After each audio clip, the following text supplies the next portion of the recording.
Chodesh Tov Umvorach, et pas n'importe lequel. Ben Nissan Yig'alu ou Ben Nissan Atidin Leigael. Donc Bezrat Hashem, on espère que ce Nissan, ça sera le bon, et que Bezrat Hashem, on puisse tous monter avec Melech HaMashiach en Eretz Israël. En tout cas, lui sera déjà là-bas, et c'est à nous de monter Bezrat Hashem, qu'on ait le mérite. Dans tous les cas, Parashat Vaikra, cette semaine, c'est le livre de Torah Kohanim, comme ça on le surnomme. C'est le livre qui va présenter donc tous les korbanot. Un korban, ça vient du mot les karev, c'est ce qui nous permet de nous rapprocher d'Hachem. Et donc, ce livre, il suit le livre de Shemot. Où dans Shemot, bien sûr, on a traité du Mishkan, et on a traité surtout de la Shraat Ashrina qui se trouvait dans le Mishkan. Or, lorsqu'on arrive dans Vaikra, qu'est-ce qu'on doit faire pour préserver cette Shekhinah? Qu'est-ce qu'on doit faire pour faire en sorte que la Shekhinah, elle va rester parmi nous? Si ce n'est que par les korbanot, par la avoda des korbanot, alors Bezrat Hashem, ça permettra à la Shekhinah de rester. Ça veut dire quoi? C'est-à-dire que lorsque quelqu'un, il faute, de n'importe quelle façon, il a la possibilité d'emmener un korban, et grâce à ce korban, les karev, ils se rapprochent d'Hachem, et donc il permet à la Shekhinah de résider parmi nous. Donc c'est exactement la suite de Shemot. Et donc, ici, directement, Vaikra, lorsque vous ouvrez le Midrash, alors le Vaikra, Vav, Yud, Kuf et Resh sont écrits en grand, et bien sûr, il n'y a que le Aleph qui est écrit en petit. Pourquoi grand et petit? Parce que le Midrash, il dit, il y a une grande différence lorsque Akadosh Baruch Hu s'est adressé à Bil'am, c'est marqué Vaikar Elohim El Bil'am.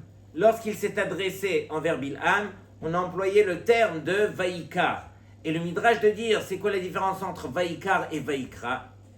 Le Midrash il dit que Vaikar c'est Chatzi Dibour. C'est quoi Chatzi Dibour? Hachem il a parlé à Bil'am ce qu'il devait discuter avec lui. C'est-à-dire que c'est uniquement une discussion qui est coupée et c'est uniquement des informations qui sont limitées. Pendant que lorsqu'il s'adresse à Moshe Rabbeinu, c'est marqué Vaikra, on a rajouté le Aleph. Quelle est la différence? Là, c'est un dibour qui est shalem. Dibour shalem veut dire que c'est une discussion qui est complète, qui est parfaite. Lorsque je m'adresse à Moshe, Rashi il nous dit c'est la shon hiba. Je montre combien j'apprécie Moshe. Je discute avec lui. Et Rabotai, j'aimerais faire une parenthèse. Vous savez qu'il y a plusieurs formes de paroles. Dans le même verset, remarquez bien, c'est marqué Vaikra el Moshe, donc il a appelé le langage de Vaikra. C'est la première fois que normalement on commence par Vaikra. D'habitude on commence par Vaïdaber ou Vayomer. Là c'est Vaikra. Et dans le même verset on poursuit Vaïdaber Hashem Elav. Donc on parle maintenant de Dibour. Mais Ohel Moed, les morts. Les morts, c'est Amira. Dans le même verset, vous avez Vaikra, vous avez Dibour et vous avez Amira. Donc, quelque part, la Torah vient nous éduquer. On sait qu'on parle. Mais comment est-ce qu'on doit apprendre à parler? Et ça, j'aimerais faire la parenthèse. C'est que lorsqu'on a expliqué que Vaikar, c'est Chatzi Dibour et Vaikra, c'est Dibour Shalem, ça veut dire c'est une parole entière. Quelle est la différence? C'est que Rabotai, très souvent c'est le cas. On arrive à la maison, où on discute avec un frère, où on discute avec un ami, de n'importe quelle façon. Comment ça va? Ça va bien. Qu'est-ce que tu as fait aujourd'hui? J'ai travaillé. Et est-ce que tu es fatigué? Oui, je suis fatigué. Et est-ce que demain tu reviens à l'école au travail? Oui, je reviens à l'école au travail. Donc ici, on parle encore une fois, c'est ça Chatzi Dibour. C'est, je te pose la question, tu me réponds. Mais tu me réponds de manière technique. Tu ne fais que parler de manière statique. Je pose la question, tu réponds. Mais tu ne parles pas. C'est pas un dibour qui est tikshori, qui va être communicatif. Je ne vais rien partager. Je vais répondre à des questions. C'est ça Vaikar, Chatzi Dibour. C'est quoi Dibour Shalem? Comment ça va? Ah, Baruch Hashem, ça va bien. Mais je sens que dans le ton de ta voix, tu es fatigué. En effet, aujourd'hui, je suis très fatigué. Mais pourquoi tu es fatigué? tu sais pas ce qu'il m'a fait mon patron. Mon patron, il m'a déchiré et il l'a fait devant les autres employés. Et la vérité, j'ai eu la honte. Je n'ai rien dit, j'ai gardé ça en moi et ça m'a trotté toute la journée. Ah bon? Et tu comptes retourner au travail demain? Et il dit, mais oui, je suis obligé de retourner au travail. Mais comment tu vas régler le problème avec ton patron? Et donc, je vais essayer de trouver une solution. Peut-être que je vais lui écrire une lettre, je vais lui expliquer tout ça.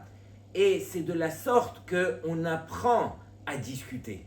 Apprendre à discuter, d'abord, ça s'apprend, Rabotaï. Le rov des gens, malheureusement, ils ne font que répondre. C'est un discours qui est encore une fois statique. Mais ce qu'on doit apprendre à faire, c'est communiquer. C'est apprendre à partager. C'est apprendre à vivre les choses. C'est ça les korbanot de Vaïkra. Pourquoi on a appelé ça Vaïkra? Pour t'apprendre à te rapprocher de l'autre. Et comment on se rapproche de l'autre? Justement, en emmenant le korban, je me rapproche d'Hachem. En parlant, en apprenant à parler avec l'autre, alors bien sûr que je me rapproche de lui. Donc Rabotaï, ça c'est à garder avec nous. Il y a le Vaïkra, il y a le Vaïdaber dans le même verset. Et même si Vaïdaber c'est Lachon qui est kasha, qui est dur, alors c'est dur envers nous. Mais envers les autres, le verset nous dit, mais Ohed Moed, les morts, ça doit rester comme une amira. Si tu veux partager avec ton prochain, ça doit être toujours selon le langage de amira. Vaïdaber, c'est envers toi, et les morts, c'est envers l'autre. Donc Rabotaï, encore une fois, c'est apprendre à se rapprocher de l'autre. On apprend par le dibour, on apprend à parler, on apprend à partager. Il faut apprendre doucement, doucement à vraiment s'exprimer pour qu'éventuellement on ait une réelle discussion. Donc Rabotaï, comme vous le savez, on se rapproche de Hag HaPesach, on est obligé de se préparer. J'ai vu 2 questions sur lesquelles j'aimerais traiter un petit peu avec vous. Vous savez que les Béné Israël sont restés 210 ans en Égypte. Et ils sont descendus au 49e degré de Toum'a. Arrivés à la 10e Makkah, alors il fallait faire quelque chose. Elou Ovde Avodazara, Velou Ovde Avodazara, ils n'allaient pas sortir de Mitzraïm, ils allaient même tomber dans le 50e, et Chaz Veshalom, ils seraient restés en Égypte. Qu'est-ce qui a fait, qu'est-ce qui a provoqué, qu'est-ce qui a permis aux Béné Israël de sortir des 49 degrés de Toum'a pour pouvoir sortir de Mitzraïm? Qu'est-ce qu'ils ont fait de plus? Et donc, écoutez bien, qu'est-ce qui s'est passé? Akadosh Baruch Hu, il a dit, donc la question elle est, Ketzad Zachu Israël et Igaël. Comment est-ce que les Béné Israël, ils ont mérité la Géoula? Et donc, qu'est-ce qu'ils ont fait? Il y a un admour qui s'appelait Rabbi Elimelech Milizinsk, qui dit comme ça. Il dit que juste avant la Makkah de Makat Bechorot, Akadosh Baruch Hu, il a demandé aux Béné Israël, Kechu lachem selevet havot. Il leur a dit de prendre un agneau et d'attacher l'agneau, levet havot, à la maison, et c'est ce qu'ils ont fait. Et donc, pourquoi est-ce qu'on a demandé un agneau? Pourquoi on n'a pas demandé une colombe? On n'a pas demandé une part, une vache? Alors, il dit comme ça, il dit, faites attention. Lorsque vous regardez les détails dans la Torah, vous voyez que derrière chaque chose, il y a de la chokhma, il y a de l'intelligence. Il dit, cet agneau, il faut savoir qu'il fait toute la différence. L'agneau, c'est la seule chaya, c'est le seul animal que lui, parmi tous les animaux, il a de la hachna'a. Hachna'a veut dire, il a de la soumission. Il est prêt à baisser la tête. Il est prêt à la limite, ne pas exister. Et il donne un exemple, il dit, imaginez, devant cet agneau, il y a ne serait-ce qu'un cafard qui va passer devant lui, alors l'agneau serait prêt même à se pousser et laisser le cafard passer. Contrairement aux autres animaux, par exemple, vous avez un chat, lui, alors devant le chien, il va baisser la tête, il a peur, il est prêt à se soumettre. Mais devant une souris, il va bien lui expliquer c'est qui le plus grand. Et on voit que cet agneau, lui, non, ça n'a rien à voir. L'agneau, lui, il a ce point fort en lui.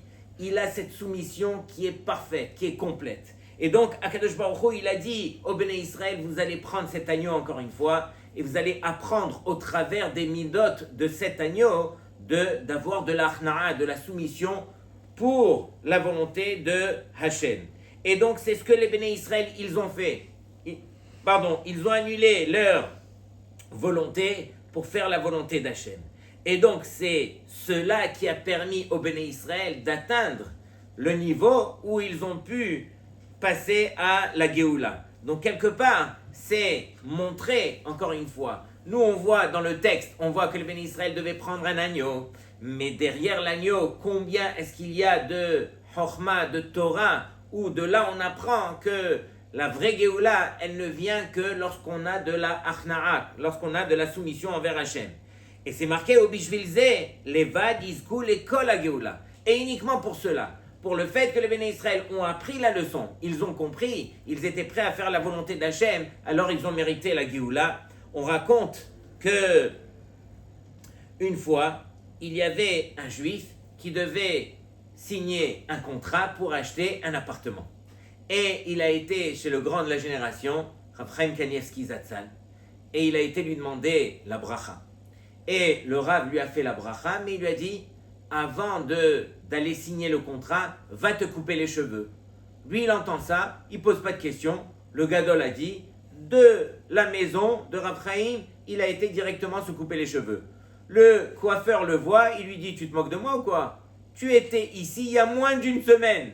Tu n'as rien sur la tête, qu'est-ce que tu veux que je te coupe comme cheveux? Il lui dit, mais moi, je n'ai fait que ce que les Gdolim m'ont demandé. Il m'a demandé d'aller me couper les cheveux. Par soumission, je me coupe les cheveux. Et il lui dit, mais pourquoi il t'a demandé d'aller te couper les cheveux? Il dit, non, mais je suis venu pour lui demander une bracha par rapport à tel et tel appartement que je dois aller signer. Il lui dit, attends, mais l'appartement, il est où? Et il commence à lui raconter. Il lui dit, mais tu peux pas imaginer. Moi, j'habite dans l'immeuble qui est juste en face de cet appartement. Et que tu saches, ça fait au moins le 10e qui vient acheter l'appartement. Il y a tellement d'embrouilles chez les shrenim là-bas, chez les voisins. Tout le monde se dispute. Ils finissent par quitter. Il y a des cris tous les jours. Il lui dit, mais tu ne peux pas acheter un tel appartement. Et là, il a tout de suite compris. Le Gadol, il m'a dit, va chez le coiffeur. J'ai été chez le coiffeur. Et je n'ai pas posé de questions, bien que je n'avais pas besoin de me couper les cheveux.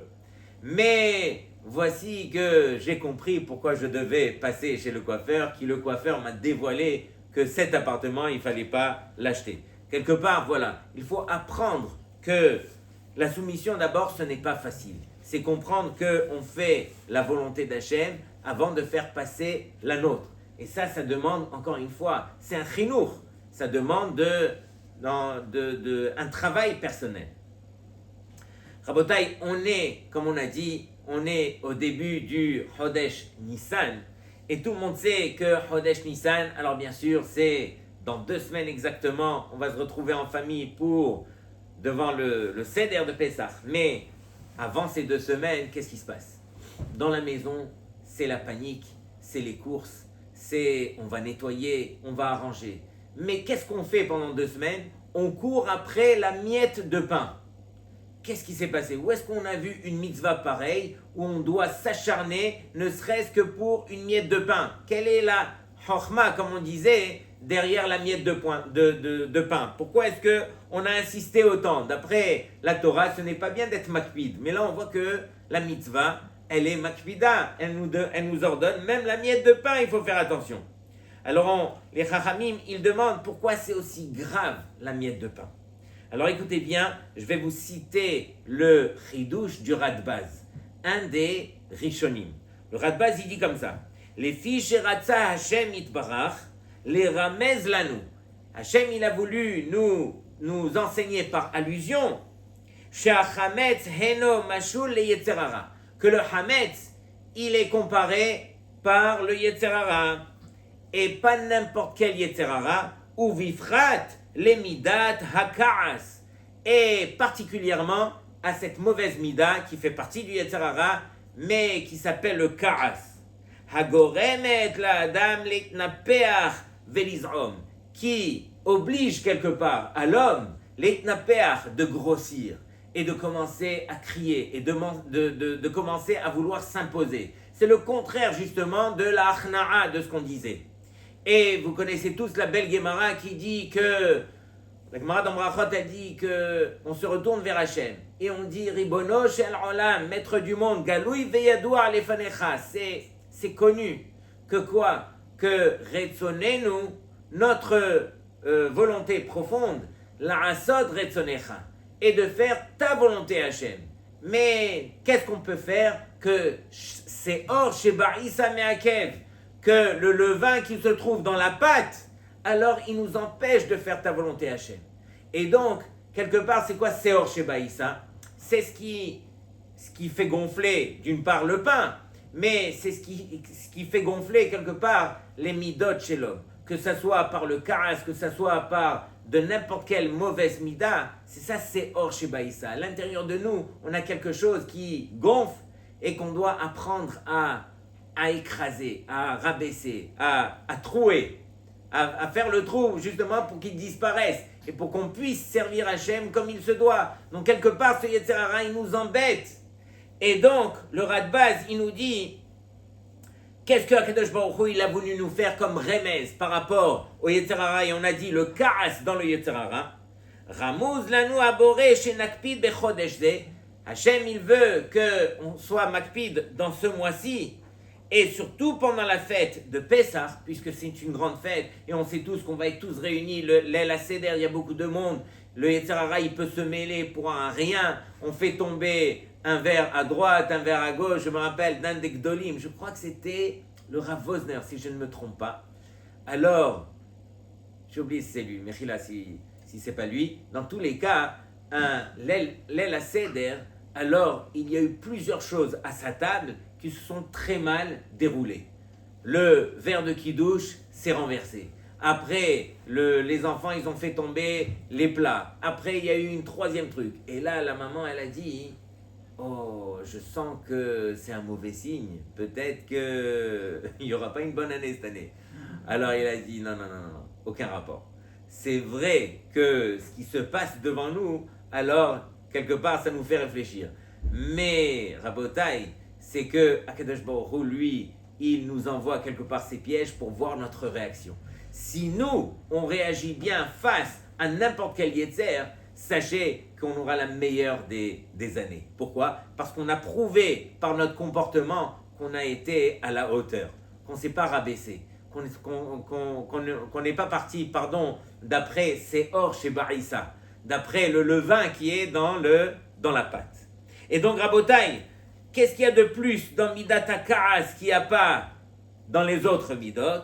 Alors sachez que les Midot, de manière générale, alors elles sont ponctuelles, elles sont par rapport à un membre du corps. Mais le Kaas, alors malheureusement, il atteint toute la Neshama. Toute la Neshama, elle est atteinte par celui qui malheureusement, alors il se laisse emporter par le Kaas.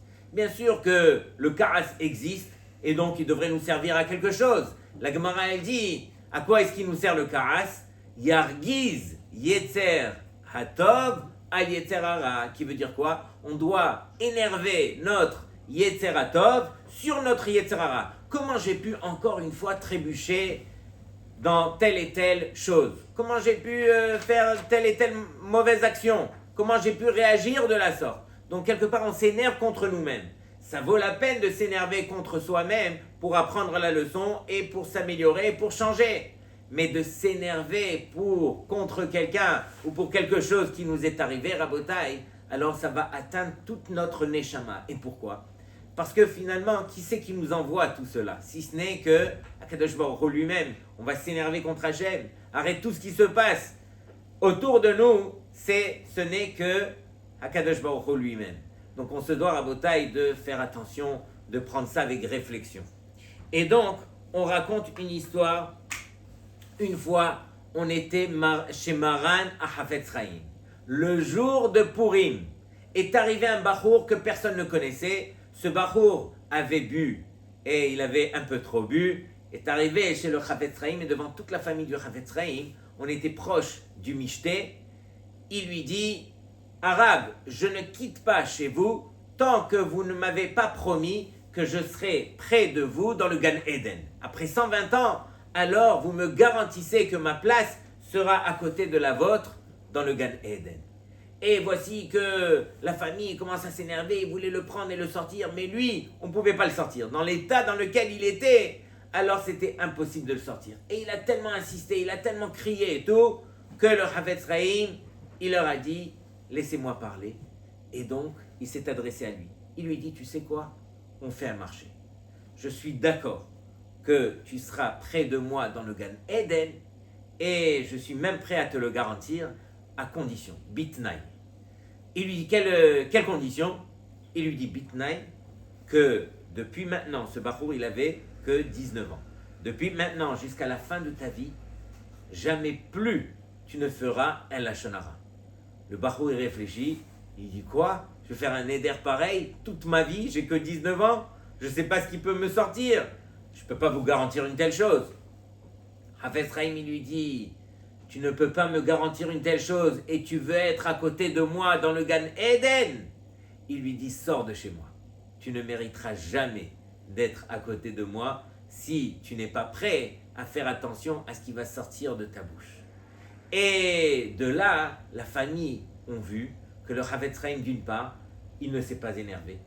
Et il a transmis les choses comme il se devait. Il a dit les choses quand il fallait les dire, c'est-à-dire qu'il savait être strict et dire à ce moment-là, ça y est, Adkan, tu as dépassé les limites, à partir de maintenant, tu vas sortir, on va se mettre à table pour le michté, ça y est, je t'ai donné ta chance, tu n'as pas su l'attraper, à toi de sortir.